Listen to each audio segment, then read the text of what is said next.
Do të flasim për drejtësinë, për institucionet dhe për narrativat në përgjithësi. Për këtë, analisti politik Albert Musliu është drejt për drejt në këtë emision. Tungjatjeta, zoti Musliu.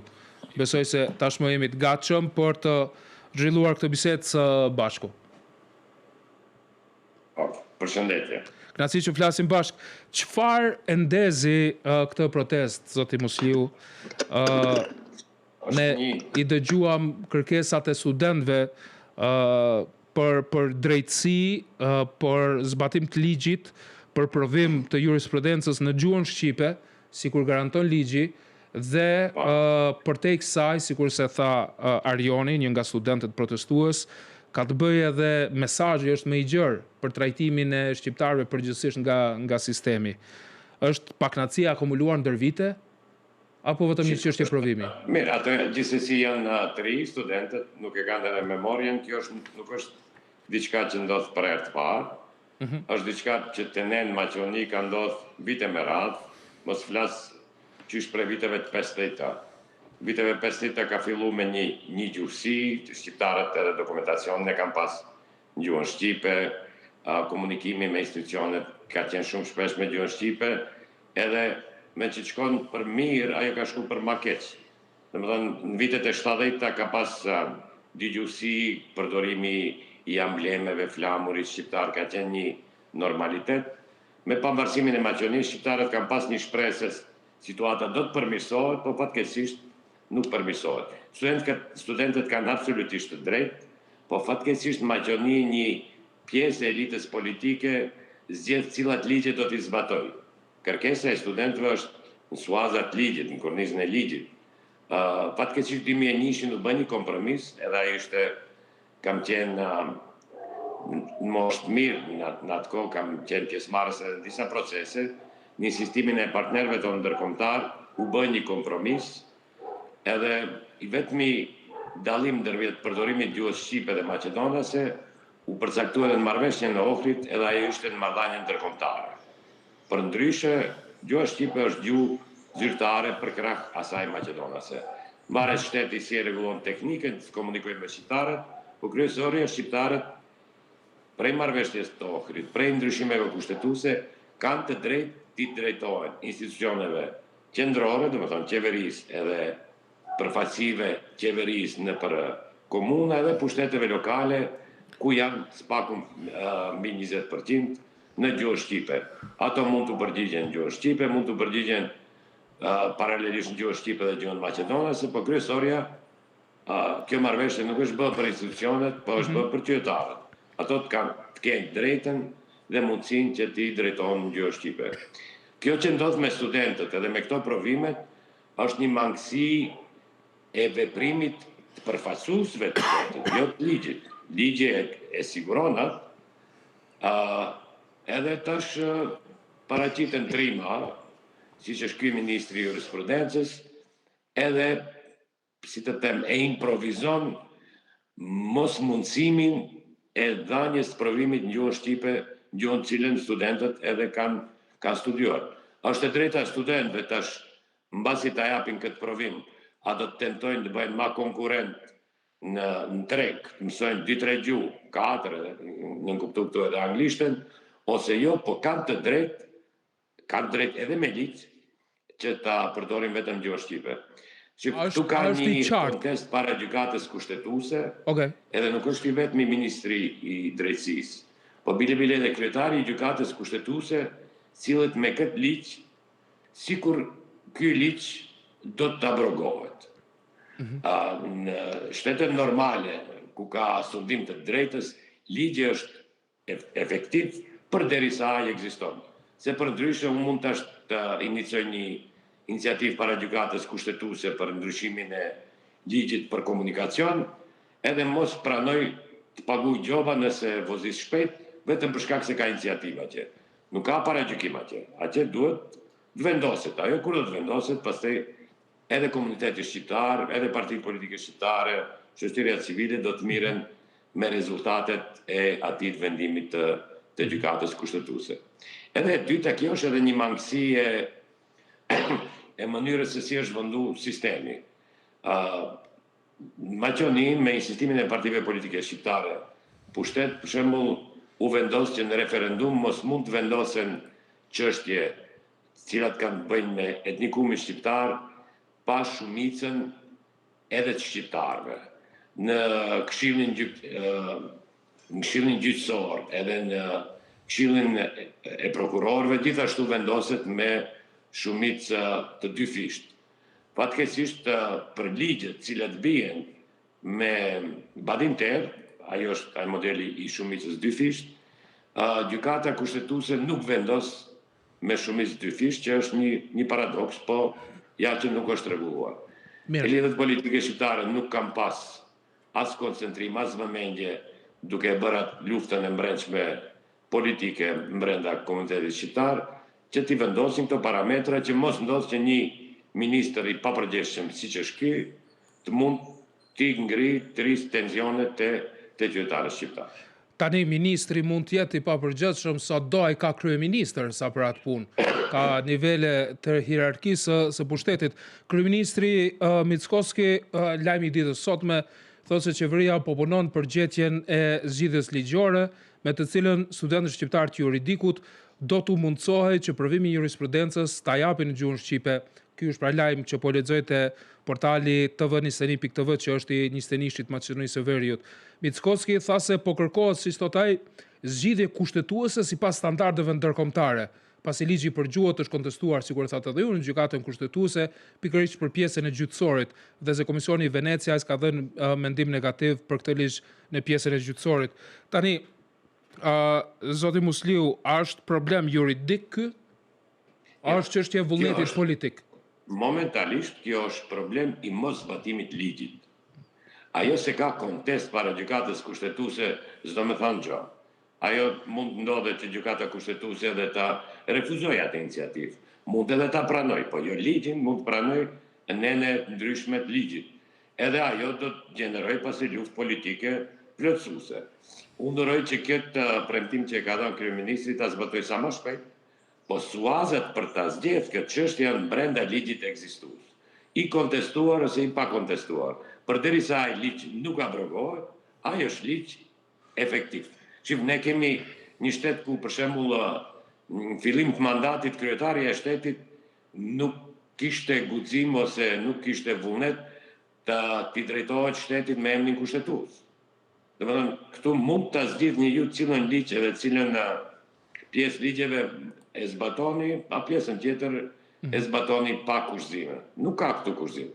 Përderisa ky ligj ekziston, ky ligj e mundson për studentët, po edhe për qytetarët shqiptar që ta përdorin gjuhën shqipe në suazat atij ligji. A mund të mbi ndërtohet ai ligj? Po, gjithsesi mund të mbi ndërtohet.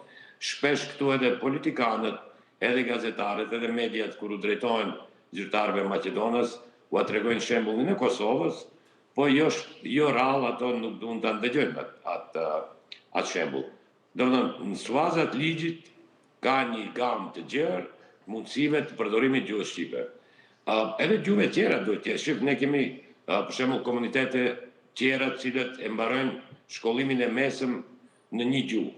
Për shembull komuniteti turk, shkollën fillore, e qerë dhe shkollën fillore, shkollën e mesme e mbaron gjuhën turke, kur shkon të jape provim për vozitje, nuk i mundsojnë testin ta japin gjuhën turke. Domethënë është një mentalitet i vjetruar ky, mend që tu përshtaten nevojave të qytetarëve, se për atë turkun e Kosivarit nuk ka rëndësi sa e din ai maqedonisën ose shqipen, ka me rëndësi që të vozit si duhet konform rregullave të komunikacionit. Po them, është një mentalitet i vjetruar, është një mentalitet që herë për herë. Por shqiptarët testin e vozitjes e japin në shqip apo në maqedonisht?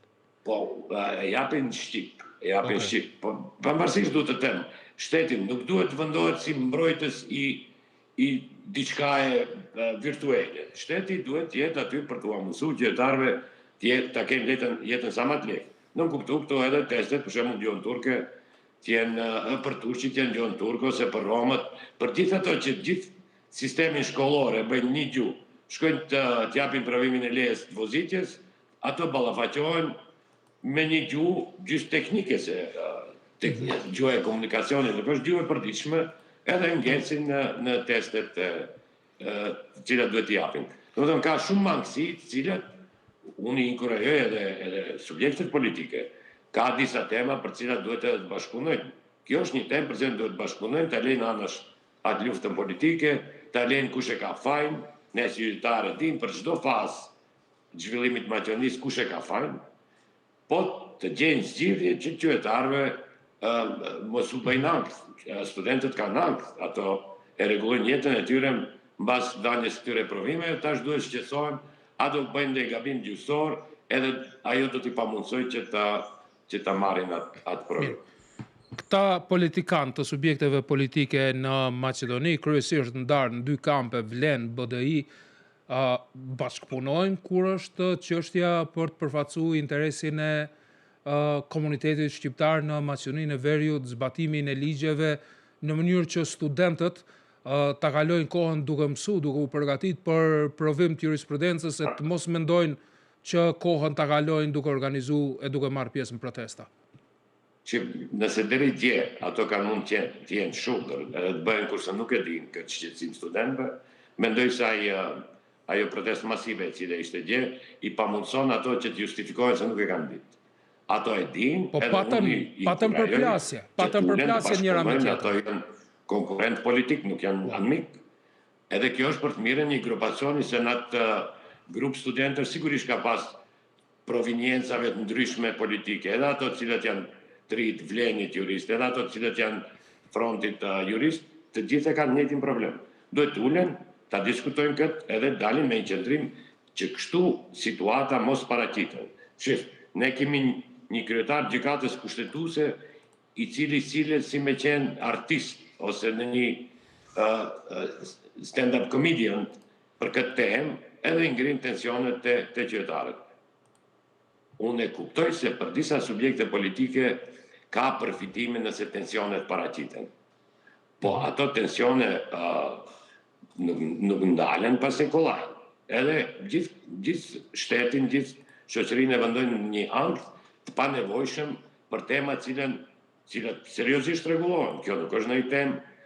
Qytetari shqiptar, për shembull, ka drejt shkon në atë përfaqësi rajonale të ministrisë të bujqësisë, edhe në Veles, ku janë mbi 20%, ose në qytet Shkupit, edhe ti drejtohet organit shqip.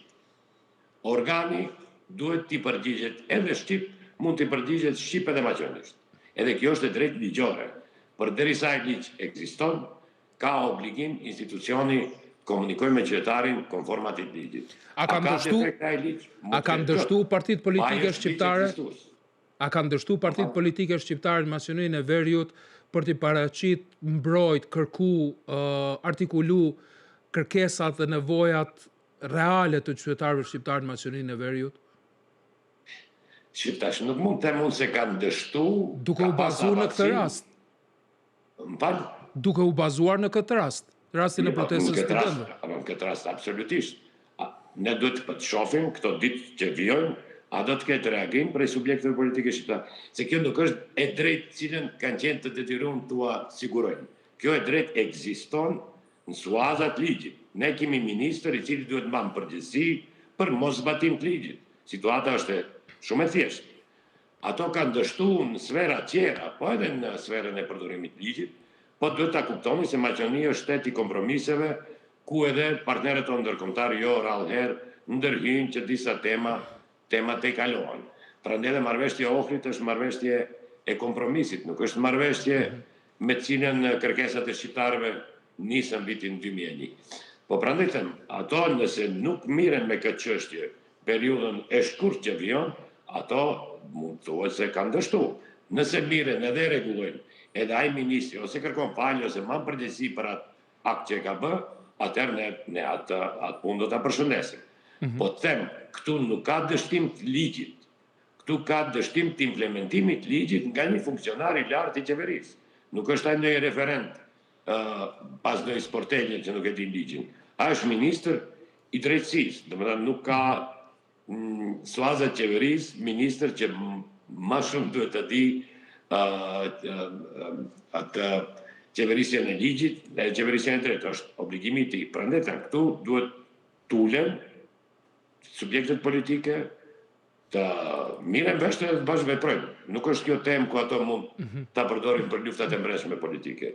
Pastaj mbasi ta kryjnë, te kalojnë këtë shqetësim, mund ato të miren një periudhë edhe më gjatë ta definojnë kush e ka fajin për tyre. Po kjo është çështje që duhet rregullohet. Po mira, ka vetdije as të lartë politike në politikë bërjen shqiptare në përgjithësi, sa politikanët njëherë të ulen ta zgjidhin problemin e tek pastaj të merren se kush i ka pas fajet. Ka pas A është realistike? Ka pas raste kur janë ul, janë marrë vesh edhe i kanë te kalu shqetësimet. Veç tua kujtoj vitin 2017 kur u pru ligji për përdorimin e gjuhëve dhe në klapa shkruan gjuhës shqipe, ishte iniciativë e një subjekti politik në qeveri, të cilën iniciativë kështu pa kontestim e përmbajti edhe partneri i tyre i qeverisë, po edhe subjektet politike shqiptare që ishin në opozit, fatmirësisht edhe subjekti politik Maqedonas, i cili ishte në qeveri, bëri një hap të guximshëm edhe u soll ky ligj. Domethënë, ka momente, marrëveshje e Tiranës, e cila në fakt u bën Maqedoni, po në shkryt në Tiranë, ka pas raste kur shqiptarët kanë bashkëvepruar për tema cilat nuk janë kontestuese për asnjë subjekt politik. Unë besoj se asnjë subjekt politik shqiptar, qoftë në qeveri ose në opozit, nuk e konteston të drejtën e studentëve që provimin të japin gjuhën shqipe. Ashtu që këto tema të cilat nuk janë të kontestueshme, duhet ulen edhe të bashkëveprojnë. Të kenë një qendrim unik edhe mendoj se shumë më shpejt atëherë edhe rregullohen këto probleme. Tani, zoti Musliu, Universiteti i Tiranës doli në mbështetje të studentëve shqiptar në Maqedoni, thotë se e drejta për të arsimuar dhe për të vlerësuar në gjuhën anëtare është element thelbësor i barazisë reale. Kemi ministrin e punëve të jashtme të Shqipërisë, Ferit Hoxha, që shkroi në Twitter në mbështetje të protestës së studentëve shqiptar në Shkup. Kemi ish presidentën e Kosovës, Vjosa Osmanin, që po kështu në rrjetet sociale reagon duke i mbështet studentët shqiptar në Shkup në protestën e tyre. Kemi subjekte politike në Kosovë që kanë mbështetur, por nuk kemi një mbështetje zyrtare të dy qeverive, as të Shqipërisë, as të Kosovës. Që po nuk di edhe ndrej shqiptar, pavarësisht është pjesë e subjekteve politike, institucioneve, akademisë ose qytetarë tjerë, cilët nuk e mbështesin këtë protestë. Po them, këtu nuk është I kemi dy qeveri të cilat i kontestueshëm ligji, këtu është i kontestueshëm zbatimi i ligjit. Do të thonë këtu ka problem me zbatimin e ligjit. A do të ishte reagojnë gjithë.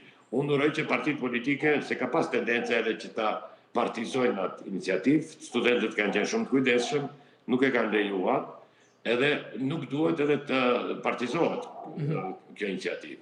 Kjo është iniciativë e një drejte themelore të garantuar edhe me kushtetut, edhe me ligjin maqedoni. Këtu ka dështuar zbatimi i ligjit nga një person i cili është në hierarki, është në grupin më të lartë, është ministri i jurisprudencës. Aty është problemi. Jo se dikush e konteston prej shqiptarëve të drejtën e këtyre studentëve të japin provimin në gjuhën e tyre. Është edhe racionale, është edhe me ligje garantuar. Këtu është problem ai i cili e zbaton, ka gjetë mënyrë si ta anashkalojë zbatime dhe ti pamundsoj ato që të japin provimin në gjuhën në cilën edhe kanë studiuar. A do të kishte ndihmu në këtë kauzë, zoti Musliu? A do të kishte ndihmu në këtë kauzë të studentëve shqiptarë në Maqedoninë e Veriut që të futen në provim, e të notohen në gjuhën e tyre anëtare, në gjuhën shqipe, nëse dy qeveri fqinje të shteteve fqinje të Maqedonisë do të kishin reaguar, Kosova dhe Shqipëria? A do ta kishin fuqizu kërkesën e studentëve? Unë uroj që Kosova e Shqipëria nëpërmjet kanaleve diplomatike të reagojnë edhe të subjektet politike shqiptare, të inkurajojnë ato të ulen edhe të rregojnë këtë çështje. Nuk është kjo çështje që nuk... Alo? Ne ju dëgjojmë, por nuk ju shohim. Veç një moment. Po. Nuk është kjo çështje që nuk rregullohet, është çështje që rregullohet, por duhet të jetë një, si them, edhe një ka ndërprerje. Okej. Duhet të jetë edhe një, si them, edhe një rast të cilën duhet ta kenë parasysh edhe qytetarët, edhe partitë politike në Maqedoni, që kur t'i rregullojnë çështjet, t'i rregullojnë për pikëshmëri, që mos mbaren nga vullneti i ndonjë politikani ose ndonjë zyrtari, çështje të cilat i ngrenë tensionet te qytetarët.